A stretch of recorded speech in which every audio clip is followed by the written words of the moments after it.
आनंदी जीवन जगण्यासाठी वय लागत नाही. ते कुठल्याही आपल्याला वयात आपल्याला अनुभवता येतं. तर लहानपणी एवढे बॅट बॉल खेळायचो, एवढे क्रिकेट खेळायचो, खूप आवड होती. पण आता लहान मुलांच्यात बघा कधीतरी असं 1-2 बॉल मारण्यात खूप मजा येते. मुलांना सुद्धा ते खूप भारी वाटत होतं आणि मी सुद्धा इकडं आनंद लुटत होते. कारण रोजचं आपलं धावपळीचं जीवन त्यातनं थोडंफार जरी आपण आपल्यासाठी जगलो ना, काही हरकत नसते. मी कुठलाही असा क्षण सोडत नाही आनंद घेण्याचा. कारण वेळ आपल्यासाठी थांबत नाही आणि वयही आपल्यासाठी थांबत नाही. कारण जीवन हे आनंदी जगण्यासाठी ते आपलं आहे आणि ते आपल्याच हातात आहे.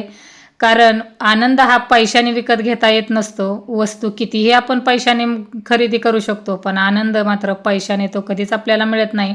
त्यामुळं मी कुठलाही क्षण असा सोडत नाही, की आपल्याला त्याच्यातून आनंद मिळणार नाही. तर इथं संध्याकाळी आमच्या एक पाहुण्यातील इथं बड्डे पार्टी होती. त्यासाठी आम्ही इथं सर्वजण आलो होतो. आमच्या जाऊबाईंच्या आणि आमच्या इथं गप्पा चालू होत्या.